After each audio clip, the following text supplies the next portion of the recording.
మన సంతోషాలు తీసుకోవడం కాకుండా కాస్త సమాజం గురించి పట్టించుకోవడం కోసం ఇంతమంది పొద్దున్న లేచి వచ్చారంటే అభినందనలు.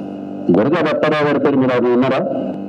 తెలుగు సాహిత్యంలో ఆధునిక యుగంలో బహుశా అంతకు మించిన వాడు లేడు. ఆయన గొప్ప మాట చెప్పాడు, ఒట్టి మాటలు కట్టి పెట్టవో గట్టి మేలు తల పెట్టవో అని చెప్పాను. పెద్ద పెద్ద మాటలు మాట్లాడితే ఉపయోగం లేదు. చిన్న చిన్న పనులు కావాలి, పనికొచ్చే పనులు, అర్థవంతమైన పనులు, సమాజాన్ని సమానంగా మార్చే పనులు. దానికి 2-3 ఉదాహరణలు మీకు చెప్తాను. మనం సస్టైనబిలిటీ గురించి మాట్లాడుతున్నాం. భారతదేశంలో ఏ నగరానికి లేని నీటి సదుపాయం హైదరాబాద్ ఉన్నది. ఓ పక్కన గోదావరి, మరో పక్కన కృష్ణ, 2 పెద్ద నదులు ప్రవహిస్తున్నాయి. మరో నగరానికి ఆ సౌలభ్యం లేదు. లండన్ నగరానికి ఎన్ని నీళ్ళు వస్తున్నాయో తలసరి, న్యూయార్క్ ఎన్ని వస్తున్నాయో, టోక్యోకి ఎన్ని వస్తున్నాయో అన్ని నీళ్లు మనకు వస్తున్నాయి. కానీ ఏమవుతుంది, వేల కోట్ల రూపాయలు ఖర్చు పెట్టి నీళ్లు తీసుకొస్తే 45% నీళ్లు ఇళ్లకు చేరకుండా మూసీలోకి వెళ్ళిపోతున్నాయి డ్రైన్ నుంచి. ఏం సస్టైనబిలిటీ? చేయాల్సిన పెద్ద పనులు చేశాం, వేల కోట్లు ఖర్చు పెట్టాం.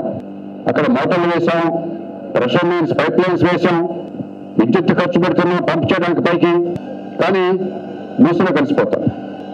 దీన్ని మార్చడం కోసం పోరాడాలి. చిన్న విషయం మన ఊళ్ళో ఉన్నది. మరొక అంశం, మనకి హైదరాబాద్ లో 900 మిల్లీమీటర్ల వర్షం పడుతుంది. కొన్ని సంవత్సరాలు ఈ సంవత్సరం బాగా పడింది. కాస్త వాటర్ హార్వెస్టింగ్ చేస్తే వర్షపు నీళ్లు వృధాగా మళ్ళీ పోయి మూసీలో కలిసిపోకుండా, డ్రైన్ లో పడిపోకుండా, ఈ స్టామ్ వాటర్ డ్రైన్స్, సూవర్స్ కలవకుండా ఆ నీళ్లు కొంతమేర కన్నా మనం కనుక భూమిలోకి కల్పించగలిగినట్లయితే సింపుల్ టెక్నిక్స్, పెద్ద లో కాస్ట్ వాటర్ హార్వెస్టింగ్, పుష్కలంగా నీళ్లు ఉంటాయి. తోడుకొచ్చే నీళ్లు వృధా చేస్తున్నాం, వర్షం నీళ్లు వృధా చేస్తున్నాం. మీరంతా చెరుపుంజి పేరు విన్నారా? చెరుపుంజి ప్రపంచంలో హైయెస్ట్ రెయిన్ఫాల్ మన దేశంలో ఉంది, మేఘాలయలో.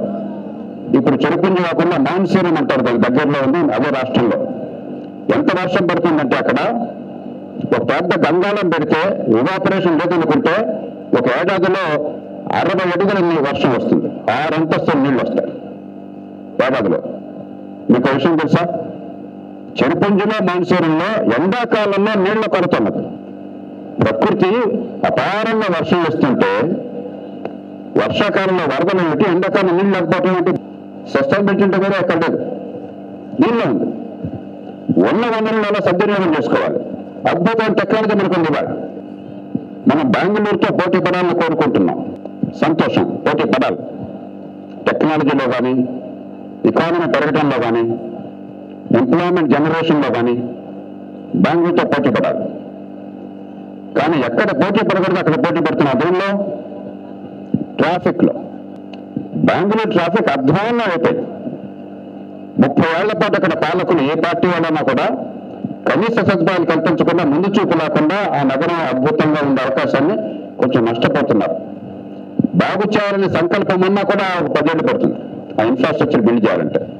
హైదరాబాద్ మనకు అదృష్టం ఏంటంటే చాలా తప్పులు చేసినా కూడా మంచి ఇన్ఫ్రాస్ట్రక్చర్ బిల్డ్ అయింది, మంచి మెట్రో వచ్చింది, రోడ్లు విశాలంగా ఉన్నాయి, మనకు కనిపించదు. ఎందుకంటే అధ్వానంగా ఈ పార్ట్ రోడ్స్ అవన్నీ ఉండబట్టి. ఎంఎంటీఎస్ ఉన్నది, గొప్ప ఔటర్ రింగ్ రోడ్ ఉన్నది.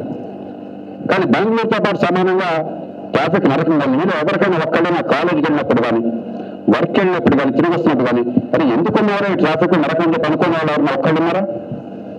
అందరం భరిస్తున్నాం కదా ట్రాఫిక్ బాధలు. చాలా తేలిగ్గా మార్చవచ్చు. ఒకటి ఉదాహరణ చెప్తాను. 22,000 కోట్లు ఖర్చు పెట్టాం మెట్రో కోసం అని చెప్పాను. పాప ఎల్ఎన్టీ వాళ్ళు ఏదో మంచి ఉద్దేశంలో చేద్దామని వచ్చారు. 22,000 కోట్లు. ట్రాఫిక్ అంతా కూడా కంజెస్టెడ్ గా ఉంటే మెట్రో క్రిక్కిరిసి పెడుతుంది. నేను మెట్రో సిఎండి ఫోన్ చేశాను ఈ మధ్య. ఏమయ్యా, మెట్రో ఫ్రీక్వెన్సీ పెంచొచ్చు కదా, ఇంత ఖర్చు పెట్టాలి 22,000 కోట్ల రూపాయలు, ట్రాఫిక్ కంజెషన్ కొంత తగ్గించవచ్చు కదా అని చెప్పంటే, సార్ సిగ్గుపడాల్సి వస్తుందని చెప్పడానికి మీకు 300 కోట్లు ఖర్చు పెడితే 10 ట్రైన్లు ఏర్పాటు చేయగలం. 10 ట్రైన్లకి 30 కోట్లు అంటే ఒక్కొక్క కోచ్కి 10 కోట్ల రూపాయలు. ఆ 300 కోట్లు లేక మేము ఫ్రీక్వెన్సీ పెంచలేకపోతున్నాం అన్నారు. 22,000 కోట్లు ఖర్చు పెట్టాం, 22,000 కోట్ల రూపాయలు. కానీ 300 కోట్లు లేక మెట్రో చాలా తక్కువ ఉపయోగించుకుంటున్నాం. అలాగే మెట్రో గారు మెట్రోది, ఆర్టీసీ గారు ఆర్టీసీది, ఎంఎంటీఎస్ గారు ఎంఎంటీఎస్ది. లాస్ట్ మైల్ కనెక్టివిటీ లేదు. దాంతో మనం ఏం చేస్తాం, మనంతా స్కూటరో కారు, లేకపోతే కష్టం అవుతాం. ఎన్ని కార్లు ఎన్ని స్కూటర్లు వస్తే ట్రాఫిక్ అంత కంజెషన్. హైదరాబాద్ లో మనకి స్వేచ్ఛ అంటే అర్థం ఏంటంటే ట్రాఫిక్ రూల్స్ ఎవరో పాటించలేదు, పాటిస్తే చాలా అవమానం. నేను పొద్దున్నే కేటీఆర్ పార్క్కి వాకింగ్ పెడతాను, 5:30కి మా ఫ్రెండ్స్ మేము నలుగురు వెళ్తాం, అక్కడ దాకా కారులో పెడతాం. మా అపార్ట్మెంట్ పక్కన పంజగడ్డ చౌరస్తా ఉన్నది. మా గ్రీన్ వస్తుంది 15-20 సెకండ్లు ఉంటుంది. ఆ 20 సెకండ్లో 90 degreesలో వాళ్ళకి రెడ్ ఉన్నప్పుడు 60 కిలోమీటర్ల స్పీడ్తో అలా వెళ్ళిపోతుంటారు. భయం వస్తుంది ప్రతిరోజు పొద్దున్నే, భయం, హార్ట్ అటాక్ వస్తుందేమో అని చెప్పాను. మనం గ్రీన్లో వెళ్ళిపోతే ఎక్కడ చచ్చిపోతామని చెప్పాను. ఇవన్నీ చాలా తేలిగ్గా మార్చవచ్చు మనం. ఎందుకు దీనికి సస్టైనబిలిటీ సంబంధం ఏంటి? Pollution, CO2 emission, private transport large స్కేల్లో వాడడం చేత, ఇన్కన్వీనియన్స్, డిలే, డెత్. హైదరాబాద్ నగరంలో ఏడాదికి దాదాపు 500 మంది యువత చనిపోతున్నారు ట్రాఫిక్ లో. నగరం లోపల 500 మంది నిండు ప్రాణాలు.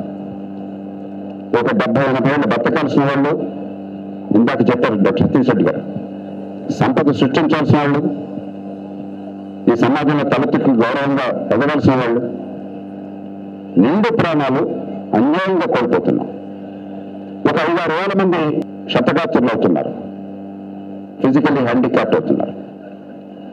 ప్రాణాలు పోతుండే, టైం పోతుండే, డబ్బు పోతుండే, ఆరోగ్యం పోతుండే, పొల్యూషన్ పెరుగుతుండే, గ్లోబల్ వార్మింగ్ పెరుగుతుండే CO2 ఎమిషన్తో. అందుకే దీంతో ముగిస్తాను నేను. వట్టి మాటలు కట్టి పెట్టాయి, గట్టి మీద తలపెట్టువాయి. మనందరికీ సమస్య ఉంది ట్రాఫిక్. మనందరం పోనుకుంటే హైదరాబాద్ లో పెద్ద ఖర్చు లేకుండా, పెద్ద ఇబ్బంది లేకుండా 1000 కోట్లు ఖర్చు పెట్టక్కర్లే. గవర్నమెంట్ ఏం చెప్పినా 50,000 కోట్లు, 1,00,000 కోట్లు ఏదో చెత్త నిధుల్లో మాట్లాడుతున్నారు. డబ్బంటే లెక్కలేనట్టుగా మన డబ్బది.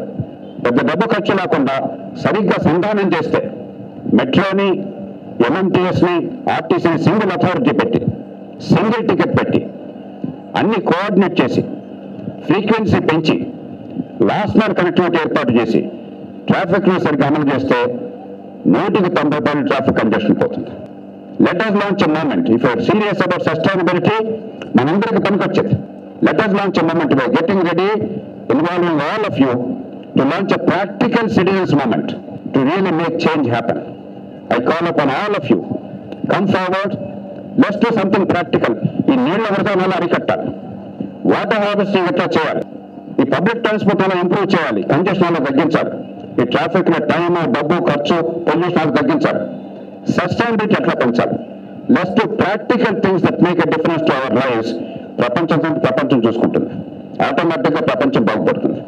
అందుకని my appeal to everybody is make change relevant to our lifes. నాకు అర్థం కాని ప్రపంచాన్ని మార్చడం అంటే జరిగేది కాదు. నాకు తెలియదు బలో స్వతంత్ర భారత్కి చేయంటే ఉపయోగం లేదు. ఆ మొమెంట్ లో మాట్లాడతాం, జెండా తిప్పుతాం, అదే మాట్లాడుతుంటాం అందరం. కానీ మాటలు కాదు, చేతలు కావాలి, ఫలితం కావాలి సమాజానికి. అందుకు మీరంతా ముందుకు వస్తారని ఆశిస్తూ, ఇందులో పాల్గొంటున్న మీ అందరినీ మనసారా అభినందిస్తూ, మీ అందరినీ ఇక్కడ చాలా వ్యయప్రయాసం కోర్చి కష్టపడి ఆర్గనైజేషన్ అంతా కూడా అద్భుతంగా నిర్వహించారు.